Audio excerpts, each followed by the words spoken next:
Welcome back to the Untouchaballs podcast. Caden and Leo here. Caden, how you doing virtually again this morning?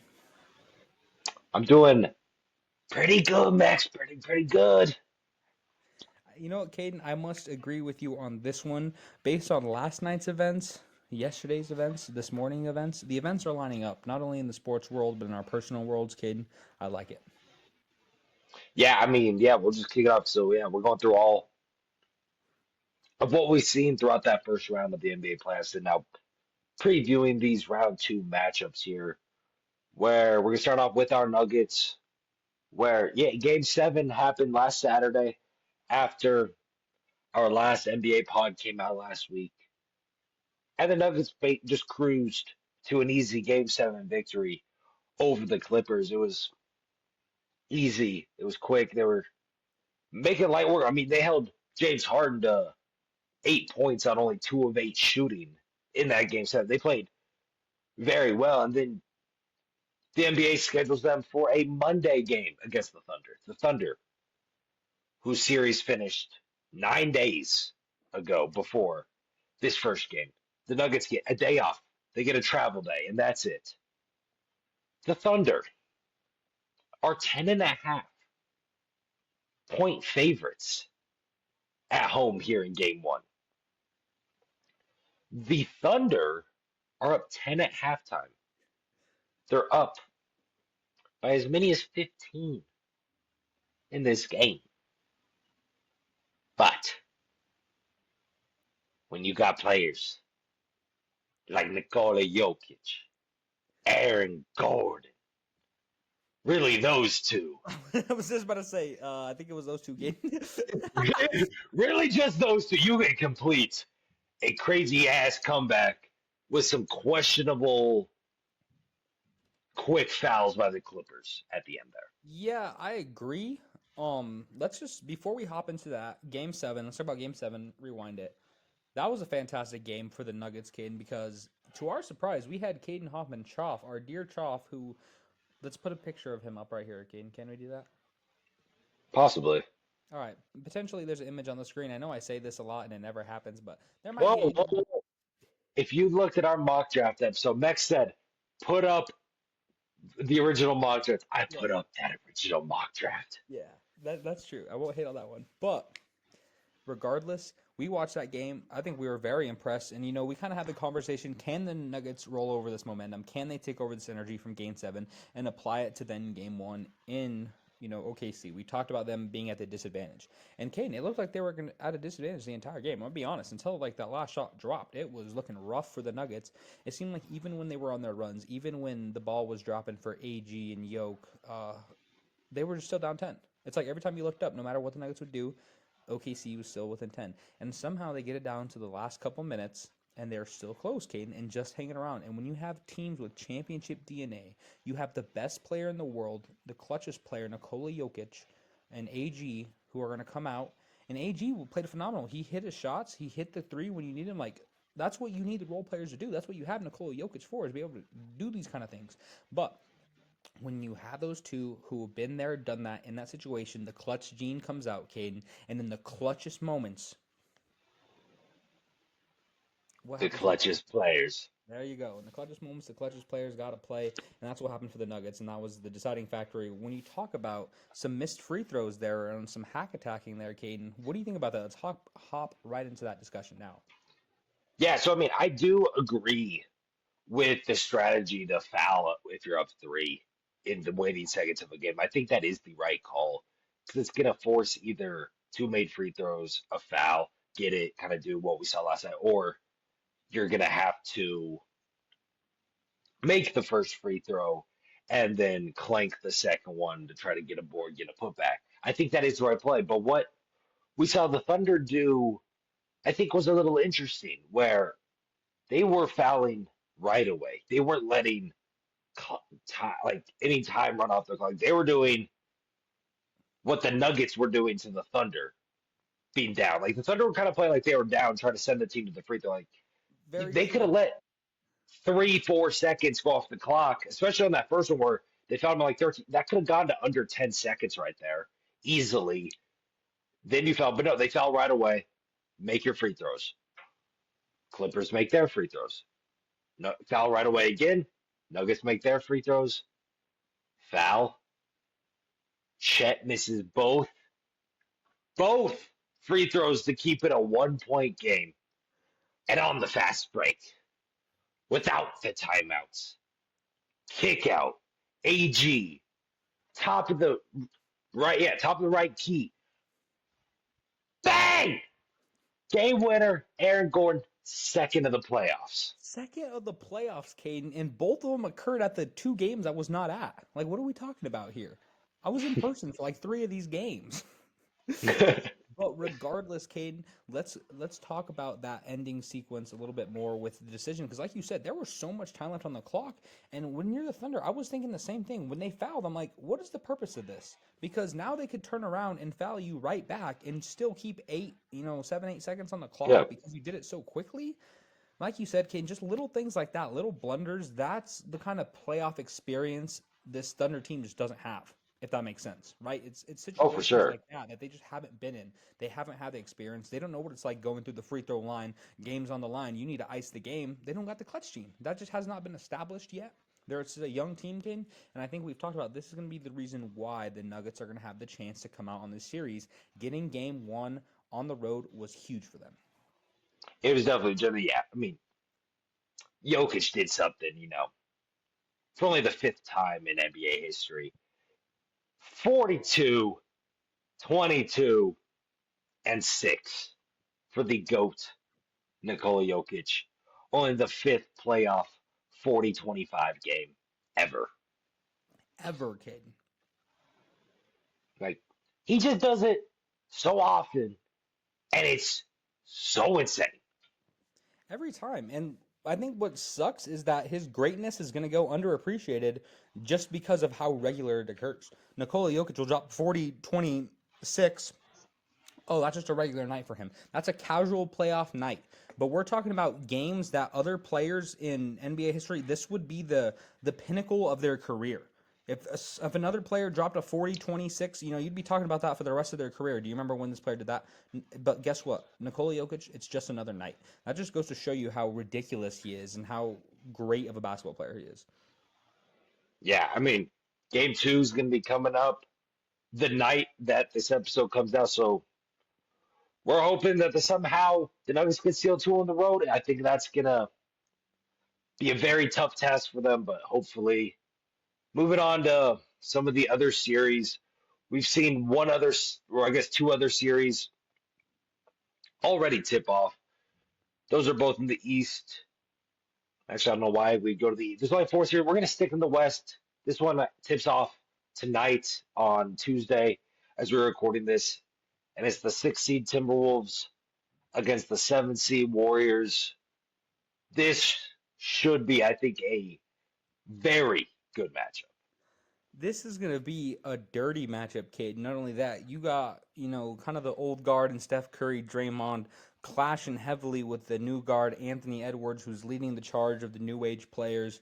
And Ant-Man's dominant. He's a monster. We know what that Timberwolves team possesses, Caden.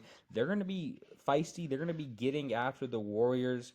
But again, I am going to say I trust the experience of Steph Curry. I trust the experience of Draymond Green and the coaching staff. I think that they're going to be able to come out and get the series done in 7.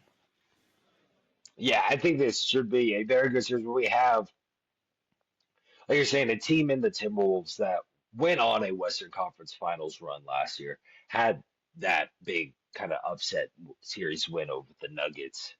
You have Anthony Edwards, who just a couple games ago put on his best playoff performance of his career against the Lakers with that 40, I think, 2 point game. And Rudy Gobert in the closeout game had a 2020 game. Like, who thinks Rudy Gobert is going to have a 2020 game? That's kind of insane to think about. So they got that, but then you look at that Warrior side, like you're saying, they got that old guard with Steph Curry and Draymond Green, and they got one of the biggest playoff risers of all time in Jimmy Butler as well. And this is going to be a very tough team for the Timberwolves to slow down. We saw what the Warriors were able to do to this Rockets defense, which, well, the Timberwolves are still a very good defense, but the Rockets being one of the best in the country, and the Warriors are able to come out, overcome that. I think this could be a very good spot for the Warriors. I don't know. This is tough because I do want to think that the combination of Steph Curry, Jimmy Butler, Draymond Green can overpower the Timberwolves. I just think from what we've been seeing from these two teams to start the playoffs, it looks like the Timberwolves are kind of playing some of their best ball right now. We saw that against the Lakers. Their offense is playing really well. I think the Warriors are gonna kind of struggle to keep up with that with how good the Timberwolves defense can be. Yeah, Caden, that's going to be an interesting one. We're going to be watching game one very closely tonight. But exciting again. I don't know. Ant Man is tough, but for the Nuggets' sake, at least, I really hope that the Timberwolves do not make it. I would agree with that because the Nuggets have become incapable of beating the Timberwolves. So I do agree with that. Yes. Now, Caden, looking over on this east side where we've had a game Two underway upsets. already. We have had both Two, games two underway upsets. already. Well, actually, And all three series have had a game one upset so far. All three. correct. So are we going to see the Warriors win game one tonight? Possibly. Warriors money line. Lock it up. Lock it up. I kind of like it, Caden, although this game already happened, so I guess they can't lock it up. Hope you locked it up. Maybe. We'll but see. but yeah, let's start talking off, I guess, with do you want to start with Boston losing? Yeah, we can start with that. Where, yeah, we saw last night before that Nuggets game tipped off. The Celtics and the Knicks in game one in Boston ended up going to overtime. And the Knicks came out on top. The Knicks, who were down by as many as 20 in this game against the Celtics, come back and win the game by three in overtime. Not only that, the Celtics miss an NBA record 45 threes in this game. Clank, 45 threes. They shot 15 of 60. 15 of clank, 60. clank, clank, clank. Caden, clankety, clank, clank, clank. That's all I got to say about the Celtics game. Two blown Derek leads on the White same shot, hold on. possession. Derek shot 16 threes. He was 5 of 16 from three. Yeah, that's just not a recipe for playoff winning basketball, Caden. We've talked about, especially in today's NBA, you got to have the three ball drop in today's NBA. And with that being said, though, shout out this Knicks team. We've talked about they're scrappy. They're going to come to play, Caden. They're going to compete down to the last second of every single game. I think that's one thing that this Boston team probably wasn't prepared for is when they get up on teams, a lot of these teams just start coasting. They go belly up. They assume defeat. I mean, that's what they had the entire first round when they're dominating the Magic. You know what I'm saying? But this New York team is different, and that's one thing that I think is going to get the attention of Boston. I do think, though, they're still going to be able to close out this series. I think it's going to be a good wake-up call, but it's not going to be easy. I'm excited to see where this rest of the series shapes out.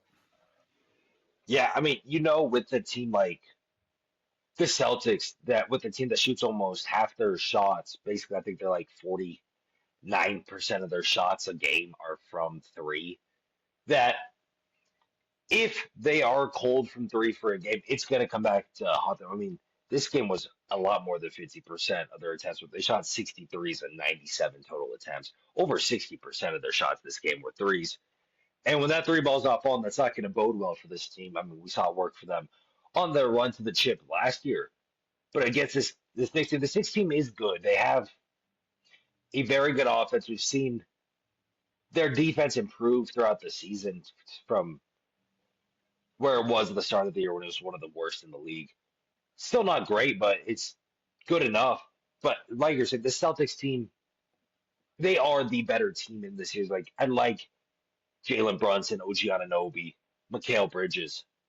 But when you have a starting five, Jason Tatum, Jalen Brown, Drew Holiday, Kristaps Porzingis, and Derek White, that's just so much better. Correct. Or it's not so much better, but it's just a better all-around starting five. Then you look at that Celtics bench where you have players like Peyton Pritchard who can come up and give you 5, 6 threes in 9 minutes, or old Def, Al def. or 50-year-old Al Horford can come in, knock down some threes, grab some boards for you. Like it's just a very well-rounded Celtics team. I think they're going to be able to use some of that depth to overcome some of the firepower that the Knicks have and can produce at times. Yeah, Caden, I'm gonna have to agree with you on this one. I really have to say that I don't think that, this New York team's as deep as this Boston Celtics team. And like for all the reasons you just said, you could go player by player, you could do that breakdown. But what's gonna matter is what they're able to do at home in the Garden. You got to take care of your victories, Caden. Got to get your dubs on home court. I'm gonna be excited to see how that turns out when they get on their side. Yeah, and the last series we're going to talk about here is that 1-4 matchup in the East with the Cavs falling game one at home. They lost game one at home after dominating their first round series. They lose game one to the Pacers, who routed the Bucks in round one. And the Pacers come in and basically just kind of control this game from start to finish, where outscore them by 11 in the first quarter. And after that, yeah, you get outscored by 5 and 4 in the third. So you're only up two going to the fourth. Yeah, okay, you outscore them by seven because this Pacers team is playing extremely well together, especially They're so fundamental. it's so fundamental altogether. Like their starting lineup from this game one: 22 out of Halliburton, 23 Nemhard, 13 Turner, 17 Aaron Nesmith, 17 Pascal Siakam.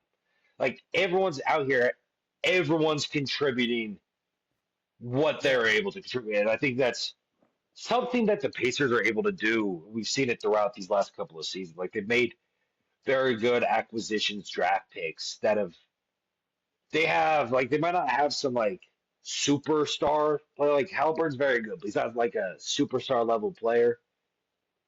But their whole team is just good players from top to bottom. Yeah, Caden, and kind of like you talked about with the Nuggets series last Saturday against the Clippers, that was a very similar stat line we saw. When you have your core five, when your starters can produce double digits consistently, you can control the game, and you don't have to exert as much energy when you have a deeper rotation. When you're not having to play your stars 40, 45 plus minutes, it's such a big advantage for the team in so many ways, which is why I think this series is probably going to be the best of the four, if I had to guess, but I'm gonna be excited to see the way it shapes out. You think this series is going to be the best, little Cavs Pacers? I'm gonna be honest, Ken. I think in terms of like closeness of games, I think this one could turn out to be the best of all of them. If I had to say my Okay, I mean, surprise. yeah, it could be interesting. I mean, it's going to be interesting to see what we see when DG Darius Garland returns because he's a big part of the reason the Cavs won 64 games this year, Exactly. where you have him and Donovan Mitchell in the backcourt. It's one of the best like guard duos we've had in the league this year. Pair that with For sure. Mobley and Allen in the paint, and you got your like Max Strus, Dean Wade, something like that outside. DeAndre Hunter, like a very good team that I want to see what we see when the Cavs are a little more full strength because I this Pacers team has been looking extremely good to start this playoffs where we saw them run through the Bucks, which was at least in my eyes very Over the surprising to top. see. I think so, Kate, and that's what's cool about this. Yeah. Pacers team is that they're going to give it to you. They're going to get after you. They're going to give it their all. And even with that addition that the Cavs are going to get with them being at full strength, I still think that these teams just match up very well with each other, and I'm going to be excited to see how it shapes out. I agree. I do think we will be in store for a good series here. I don't know if I'm gonna go as far to say it's gonna be the best we get in this second round. I do think That's fair. Nuggets Thunder could be a very good series It'll be if up the there. Nuggets show up to games. And Timberwolves Warriors intrigues me of what like that could I be agree. either a really good series or like it could go 6, 7 games, but the closest game be like an 8, 9 point victory. Most definitely, Kane. Well, regardless of which one of these series turns out to be the best, I think we're going to have a very solid, second round and ultimately conference finals eventually, no matter who that ends up being. But before they go, what should the people do at home, Caden? Yeah, make sure you guys like this video if you did enjoy. Leave a comment. How do you think these series are going to shape up? Is your favorite team still alive? Do you think they could go keep their run going? Turn on post notifications so you never miss an upload of the Untouchaballs podcast and share this with your friends, family, strangers, neighbors, anything like that. Most definitely, we appreciate y'all. We thank you for listening, and we'll see you all next time.